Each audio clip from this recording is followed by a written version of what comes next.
اللہ اللہ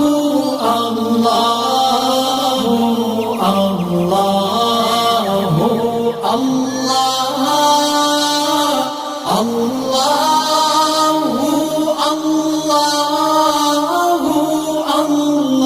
ساری چاہتیں کسی کی بھی پوری نہیں ہوتی. یہ تو ہو ہی نہیں سکتا کہ آپ جو چاہیں وہ ہو جائے. لوگ وزیر اعظم بنتے ہیں جیل میں چلے جاتے ہیں. حقیقت ہے یہ. کہاں کہاں انسان پہنچتا ہے, پھانسی کے پھندوں پہ لٹک جاتے ہیں اور معلوم نہیں کیا کیا ہوتا ہے. تو ساری چاہتیں نہیں پوری ہونے والی ہیں آپ کی.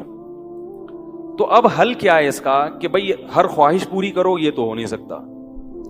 تو بھئی سمجھوتا کر لو. کیا خیال ہے؟ جب بھی کوئی مصیبت آئے پہلے تو کوشش کرو مصیبت نہ آئے. اپنی حماقتوں ایسی کام نہ کرو جس سے ٹینشن والا معاملہ پیدا ہو. میں نے بتایا تھا نا جمعے کے بیان میں, لڑکیوں سے دوستی لگانا, یہ چیزیں آپ کی ٹینشن میں اضافہ کریں گی, کمی نہیں کریں گی. حقیقت ہے یہ. تو یہ کام چرس پی رہا ہے, چرسیوں میں اٹھ رہا بیٹھ رہا ہے, چرس پینے سے ٹینشن بڑھتی ہے, کم نہیں ہوتی. جب نہیں ملے گی تو پاگل ہوگا نا. تو وہ کام, ایسے کام کرنا جس سے آپ غریب آدمی ہو لیکن رہنا اپنے مالداروں کے علاقے میں شروع کر دیا, اس سے ٹینشن بڑھے گی, احساس کمتری کا شکار ہو جاؤ گے. یار اس کے پاس بھی گاڑی, یار اس کے پاس کرولا, میرے پاس رکشا, خام خا. تو آپ کو چاہیے تھا کہ جب آپ رکشا ہے تو ایسے علاقے میں جاؤ جہاں سب کے پاس کیا ہے, رکشا ہے. دکان پکوڑوں کی ہے اور سوچیں کروڑوں کی. یہ خام خواہ میں لوگ ٹینشن میں آئے ہوئے ہیں. میں نے ڈیفنس کے لوگوں کو بھی ٹینشن میں دیکھا ہے. 1000 گز کا بنگلہ ہے, کروڑوں روپے کما رہے ہیں مگر ٹینشن میں. یہ میں ہوائی باتیں نہیں کر رہا. لوگ آتے ہیں کیوں ٹینشن میں کہ پڑوسی کے پاس اس سے بھی زیادہ ہے. تو یہ ٹینشنیں قدرت کی طرف سے نہیں ہیں, یہ آپ کی اپنی پالی ہوئی ہیں. تو نبی حدیث میں نبی صلی اللہ علیہ وسلم نے فرمایا دنیا میں ہمیشہ اپنے سے کمتر کو دیکھو. یار میرے پاس رکشا ہے اور فلاں آدمی قسطوں پہ بھی رکشا خریدنے کی صلاحیت نہیں رکھتا. سڑکوں پہ فٹ پاتھوں پہ پڑے ہوئے ہیں. 3-4 دن پہلے صدر گیا میں تو دیکھا فٹ پاتھ پہ لوگ پڑے ہوئے ہیں. میں نے کہا یار یہ بھی لوگ ہیں, نہ گھر ہے نہ بال بچے.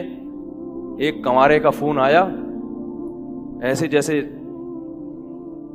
وہ نہیں ہوتی, کیا بولوں میں, ایسے طنز کر رہا تھا. کہہ رہے یار کوئی رشتہ ہی نہیں دیتا, یہ زندگی کوئی زندگی ہے. تو میں نے سوچا, میں نے کہا دیکھو وہ جو صدر میں فٹ پاتھ پہ پڑے ہوئے ہیں نا, ان کو کوئی دے گا رشتہ؟ میں نے کہا تمہیں ابا نے گھر میں رکھا ہوا ہے, روٹی پانی پنکھا سب مل رہا ہے, دعا کرتے ہیں اللہ کوئی انتظام کر دے. نہیں کر رہے تو ان لوگوں کو دیکھو جن کو روٹی پانی بھی نہیں مل رہا. تو اپنے سے کمتر کو دیکھا جائے دنیا کے معاملے میں, اس سے آپ احساس کمتری کا شکار نہیں ہوں گے. تو ٹینشن ختم کرنے کی ایک بہت بڑی ذریعہ یہ ہے کہ اگر پھر بھی کوئی مصیبت آ گئی تو تقدیر کا سوچا جائے کہ جو چیز مقدر میں ہے وہ ٹل نہیں سکتی. اور دنیا مسافر خانہ ہے, یہاں اگر ٹینشن ہے تو وہ بھی عارضی, یہاں کی خوشی بھی عارضی. ایک آدمی کے بچے بچھڑ گئے, طلاق ہوئی میاں بیوی میں, بیوی بچوں کو لے گئے فرار. اب وہ میرے پاس آیا, ایسے بیچارہ, ظاہر ہے بچے تو یاد آتے ہیں, ایسے اس کی حالت خراب, سٹریس. میں نے کہا کیس کرو عدالت میں. کہہ رہے عدالت میں کیس سے کوئی فائدہ نہیں ہے, نہیں ملیں گے بچے. بہت میں نے حل بتایا, یہ کر لو, تمام حل ناکام. میں نے کہا پھر یوں کرو. کیا کرو؟ مٹی ڈال. میں نے کہا ڈاکٹر عافیہ صدیقہ کا سوچو, وہ عورت ہے, جیل میں ہے, اپنے بچوں سے دور ہے, مزید اولاد بھی نہیں ہو سکتے اس کے. تو میں نے کہا تمہارا اگر تمہیں جیل میں ڈال دیا جائے نا ابھی, تو تم کہو گے چلو بچے نہ ملے لیکن جیل سے تو باہر آؤں, یہی سوچو گے نا. اس کا سوچو کہ وہ ایک عورت ذات ہے, کئی سالوں سے جیل کے اندر پڑی ہوئی ہے, اور عورت کے لیے بچوں سے جدائی وہ بہت زیادہ مشکل ہے. مرد تو برداشت کر لیتا ہے. تو میں نے کہا اب جو چیز بس میں نہیں ہے اس پہ غم کرنا فضول, مٹی ڈالو ایسے, اور شادی کرو اور مزید نئے بچے پیدا کرو. جب ادھر دوسری اولاد آئے گی تو ادھر سے ذہن آپ کا ہٹ جائے گا. کہتے ہیں لوگ تانے دیں گے, بچوں کو بھول گیا. میں نے کہا لوگوں کے پاس فالتو ٹائم بہت ہے, ٹھیک ہے نا, وہ تانے دیتے رہیں گے, لوگوں کے تانوں کی پرواہ مت. جب ایک چیز آپ کے بس میں نہیں ہے تو اس پہ سوچنا کیسا. یہ بھی ایک بہت بڑا نسخہ ہے سکون کا کہ جو چیز آپ کے اختیار میں نہیں ہے اس کے بارے میں سوچنا بند کر دو. دیکھو نوح علیہ الصلوۃ والسلام اپنے بیٹے کی ساری زندگی تربیت کرتے رہے مگر وہ کافر نکلا.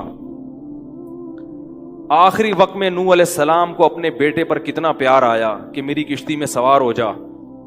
بیٹا کہتا ہے سآوی الی جبل یعصمنی من الماء, میں پہاڑ پہ چڑھ جاؤں گا جو مجھے پانی سے بچا لے گا. پیغمبر کو اپنی اولاد سے بہت محبت ہوتی ہے, بہت زیادہ, جیسے یعقوب علیہ السلام کو تھی نا اپنے بیٹے سے. کتنا درد ہوگا اس وقت نوح علیہ السلام کے دل میں, کیسے تڑپ رہے ہوں گے. لیکن بیٹا باز نہ آیا. وحال بینہم الموج فکان من المغرقین, ایک موج آئی اور اس کو غرق کر دیا.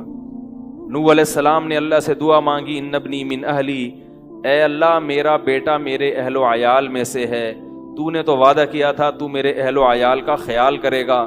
اللہ نے کیا فرمایا انہ لیس من اہلک, یہ تیرے اہل میں سے نہیں ہے, اس کا عمل ٹھیک نہیں ہے. فلا تسألنی ما لیس لک بہ علم, دوبارہ یہ سوال مجھ سے مت کرنا. اب یہ نہیں کہ نوح علیہ السلام بیٹھ گئے اور یہ کیا ہو گیا اور اب سوچیں یہ تو بڑا ہے. بس نوح علیہ السلام نے فوراً استغفار کیا, اعوذ بک ان اسألک ما لیس لی بہ علم, اے اللہ میں تجھ سے پناہ مانگتا ہوں ایسی چیز کی, میں تجھ سے ایسا سوال کروں جس کی دلیل میرے پاس نہیں. بس بھول گئے. اب یہ تھوڑی کہ روتے رہیں بیٹھ کے, بھئی جو چیز بس میں نہیں ہے چھوڑ دو. تو ہم بہت ساری چیزوں کی ٹینشن لیتے ہیں جو ہمارے اختیار میں نہیں ہے. پیٹرول مہنگا ہو رہا ہے, بیٹھ کے خام میں پریشان ہے. بھائی تم سے پوچھ کے تھوڑی مہنگا ہوا ہے. غم کرنے سے اگر وہ سستا ہو جائے تو رو. میرے پاس تھی Kawasaki G T O, Kawasaki G T O 125. آپ کو پتا ہے کیا بائک تھی وہ, ہم نے بھی بڑے شوق پالے ہیں ایک زمانے میں. میں اس میں پیٹرول ٹھیک ٹھاک ڈلتا تھا. اب جب پیٹرول مہنگا ہوتا تو سب سے زیادہ متاثر میں ہوتا تھا اس سے. 50 والوں کو کچھ نہیں ہوتا تھا. تو میں ایک دفعہ پیٹرول پمپ گیا, میں نے پیٹرول ڈلوایا اس میں, تو اس نے کہا وہ 5 روپے پر لیٹر بڑھ گیا ہے. مجھے بڑا غصہ آیا. میں نے ساتھ والے سے کہا, میں نے کہا یار یہ کیا مذاق ہے یار, ہر تھوڑے دن بعد 5 روپے بڑھ رہا ہے, تو آپ کو غصہ نہیں آیا؟ اس نے کہا صرف میرے لیے تھوڑی بڑھ رہا ہے, پوری قوم کے لیے بڑھ رہا ہے نا. تو مجھے اس کی بات بڑی اچھی لگی. اس نے کہا میرے اکیلے کے لیے بڑھے تو مجھے غصہ ہے, سب کے لیے بڑھ رہا ہے تو چلو ٹھیک ہے. اس دن کے بعد سے اب تک پیٹرول بڑھنے پر مجھے غصہ نہیں آیا. میں یہی کہتا ہوں یار مجھے ٹینشن لینے سے کیا ملے گا, 100 روپے لیٹر بڑھ جائے, زیادہ زیادہ یہ ہوگا, بہت زیادہ بڑھے گا تو گاڑی بیچ دو. بھائی نہیں ہمارے کنٹرول سے باہر ہو گئی ہے, گاڑی بیچ دو, دوبارہ آ جاؤ, ٹیکسی پہ آ جاؤ, پھر بھی ہے تو پھر رکشے پہ آ جاؤ, پھر چنچی پہ آ جاؤ, پھر پیدل ہو جاؤ. جو چیز اختیار میں نہیں ہے اس کی ٹینشن لینا حماقت ہے. بات آ رہی ہے سمجھ میں؟ اسی طرح یاد رکھو اولاد کی تربیت کا معاملہ ہے. ہمارے ہاں جو لوگ نئے نئے دیندار بنتے ہیں یا پرانے بھی, وہ چاہتے ہیں میرا گھر 100% خلفائے راشدین جیسا بن جائے, جبکہ بیگم پہ کنٹرول نہیں ہوتا, وہ الگ سمت میں جا رہی ہوتی ہے. اب آپ نے ڈنڈا چلانا شروع کر دیا, بچے باغی ہونا شروع, وہ بجائے دین پہ آنے کے ابا کو مکھنچو سمجھنا شروع کر دیتے ہیں اور بغاوت پھیلتی ہے. تو بھائی آپ اعتدال سے تربیت کی کوشش کرو, ہو گئی ٹھیک ہے, نہیں ہوئی ہم سے نہیں سوال ہوگا, ہم جو کر سکتے تھے ہم نے کر لیا. تو ہم نے نا بہت ساری چیزیں, یہ ہو رہا ہے معاشرے میں غلط, یہ ہو رہا ہے, وہ والے وہ جماعت کیوں آ گئی, وہ جماعت کیوں آ گئی, وہ فلاں فرقہ کیوں بڑھ رہا ہے, یہ والے کی کم ہو رہے ہیں, وہ زور سے آمین کیوں کہہ رہے ہیں, وہ آہستہ آمین کیوں کہہ رہے ہیں, ٹھیک ہے نا, وہ رفع الیدین کیوں کر رہا ہے, وہ رفع الیدین کیوں نہیں کر رہا. میرا ایک اصول ہے, میں جب کسی ٹاپک پر بیان کرتا ہوں تو مجھے جب بھی کوئی ایسے اختلافی مسائل پر بیان ہوتا ہے نا, تو اکثر لوگوں کے پھر واٹس ایپ پہ میسج آنا شروع ہوتے ہیں, آپ نے جو یہ بیان کیا اس میں یہ والی بات, حالانکہ اس بات کا جواب اس میں موجود ہوتا ہے. تو میں پھر مزید جواب نہیں دیتا, میں کہتا ہوں پورا بیان سنیں. وہ پھر جواب بھیجتے ہیں کہ ہم نے پورا بیان سنا ہے, میں کہتا ہوں دوبارہ سنیں. کہتا ہے سنا تو ہے, مجھے جواب نہیں ملا, جبکہ مجھے پتا ہوتا ہے جواب اس میں ہے. میں کہتا ہوں پھر 30 بار دوبارہ سنیں, کیونکہ اس سے زیادہ کہ ہم مکلف نہیں. اب یہی تھوڑی کہ ایک ہی چیز کو لے کے پھر وہی سوال وہی جواب وہی سوال وہی جواب. پبلک کے پاس تو ٹائم ہے, وہ تو کرتے رہیں گے اور آپ کی صلاحیتیں بیکار ضائع ہوتی رہیں گی. بھائی ہم جب ایک ٹاپک پر بات کی, پورا کور کیا اس کو, مجھے اچھی طرح معلوم ہے آپ کے ان تمام سوالات کا جواب اس میں موجود ہے. اب بار بار سوال کرو گے تو ہم نئے سرے سے جواب دے کے ٹائم ضائع. یہ ٹینشن ہے خام خواہ کی کیوں پالیں؟ ٹینشن پتہ ہے کیا ہوتی ہے؟ ٹینشن یہ ہوتی ہے کہ یار اتنی تفصیل سے میں نے بیان کیا پھر بھی لوگوں کی سمجھ میں نہیں آ رہا, ہائے یہ کیا یار, یہ کیا. اس سے آپ خام خواہ میں آپ کے سر کے بال غائب ہوتے رہیں گے. تو ہم یہی کہیں گے, اے اللہ ہم سے جو ہو سکا تھا ہم نے کر دیا. اب سمجھ میں آنا سمجھانا کس کے بس میں ہے؟ اللہ کے بس. نبی کی بات سب کی سمجھ میں نہیں آئی, اور اللہ تعالیٰ نے نبی کو کتنی تسلی دی ہیں قرآن میں. نبی کو بار بار کہا کہ آپ جو سمجھا رہے ہیں پھر بھی یہ نہیں سمجھ رہے تو ٹینشن نہ لیں. کیوں؟ نبی کو اگر زیادہ ٹینشن ہوگی تو کام کون کرے گا؟ قرآن میں سینکڑوں آیتیں ہیں جو صرف تسلی پر مبنی ہیں, جن میں نبی کو کیا دی جا رہی ہے؟ تسلی. لعلک باخع نفسک علی آثارہم, کہیں ایسا نہ ہو کہ ان کی ہدایت کے پیچھے آپ کی جان ہی ہلاک ہو جائے, یعنی غم سے. کیونکہ نبی صلی اللہ علیہ وسلم حیران ہوتے تھے کہ ان کو میں نے معجزے بھی دکھا دیے, اور میں نے بتایا کہ یہ بت ہیں جن جو نہ سن سکتے ہیں, نہ دیکھ سکتے ہیں, نہ بول سکتے ہیں, ہر طرح سے سمجھا دیا. ٹھیک ہے, اور میری 40 سالہ زندگی بھی انہوں نے دیکھی کہ زندگی میں کبھی میں نے جھوٹ نہیں بولا, امین اور صادق مشہور ہوں. اور یہ پیغمبروں کا انتظار بھی کر رہے تھے کہ ایک نبی آنے والا ہے. سب چیزیں ہو گئیں پھر بھی نہیں مان رہے, تو ٹینشن تو ہوتی ہے نا. تو قرآن نبی کو کیا کہہ رہا ہے کہ مزید ٹینشن لیں؟ نہ نہ نہ, قرآن ٹینشن کیا کر رہا ہے؟ کام. نہ نہ نہ, ٹینشن نہ لیں, ٹینشن نہ لیں. ما انت علیہم بمسیطر, آپ ان پر نگہبان نہیں ہیں, داروغہ نہیں ہیں, گن پوائنٹ پہ نہیں لائیں گے آپ کسی کو, آپ سے سوال نہیں ہوگا. آپ بلغ ما ارسل الیک من رب انزل الیک من ربک, آپ کا کام ہے پہنچانا. یہاں تک کہ اپنے سگے چچا ایمان نہیں لے کر آ رہے, جنہوں نے آپ کو پالا بچپن سے. چلو وہ تو دشمن تھے, وہ ایمان نہ لائیں تو انسان صبر کرتا ہے, یہ تو دشمن ہے. اپنے سگے چچا جنہوں نے بچپن میں پالا, کفالت کی آپ کی, 3 سال رسول اللہ صلی اللہ علیہ وسلم کا بائیکاٹ کیا ہے قریش نے, کھانا پینا بند کر دیا, شعب ابی طالب کی گھاٹی میں بند کر دیا بنی ہاشم کو, کہ ان کا 3 سال تک کوئی لنک نہیں ہوگا ان سے, تاکہ یہ رجوع کریں اپنے دین سے. ابو طالب بھی آپ صلی اللہ علیہ وسلم کے ساتھ اس گھاٹی میں بند ہوئے, ایمان نہیں لائے مگر اپنے بھتیجے کا ساتھ دیا. اتنے اچھے چچا لیکن ایمان نہیں لائے. کیسا نبی کا دل کڑتا ہوگا کہ نہیں ہوگا؟ موت کے وقت آ کے نبی نے کہا کہ ایک دفعہ کلمہ پڑھ لیں تاکہ قیامت کے دن آپ کی بخشش کر سکوں, سفارش کر سکوں, آپ کی اللہ سے بخشش کی دعا کر سکوں. کیسا دل مچلتا ہوگا نا. ابو طالب کو خیال آیا کلمہ پڑھنے کا. قریش کے جو سردار تھے انہوں نے ابو طالب کو دیکھنا شروع کر دیا کہ کلمہ, کتنا غصہ آیا ہوگا نبی کو ان سرداروں پہ کہ میرا چچا جس نے میری اتنی کفالت کی, مجھ سے اتنی محبت کی, آج وہ میرے سامنے جہنم کی آگ میں داخل ہو رہا ہے اور یہ کمبخت کھڑے ہوئے اس کو ورغلا رہے ہیں. ابو طالب نے چند اشعار کہے کہ اگر مجھے یہ ڈر نہ ہوتا کہ عرب کہیں گے کہ ساری زندگی اسلام نہیں لایا, موت کے وقت موت کے ڈر سے باپ دادا کا دین چھوڑ دیا, یہ ڈر نہ ہوتا تو آئے محمد آج میں تیری آنکھیں کلمہ پڑھ کے ٹھنڈی کر دیتا. لیکن اس کو انہوں نے غیرت کا مسئلہ بنا لیا کہ میں مروں گا تو سردار کہیں گے کہ یہ ایک زبان والا نہیں ہے. زبان تبدیل کر لی انہوں نے, کرنا تھا تو پہلے ہی مان لاتا نا, اب کیوں.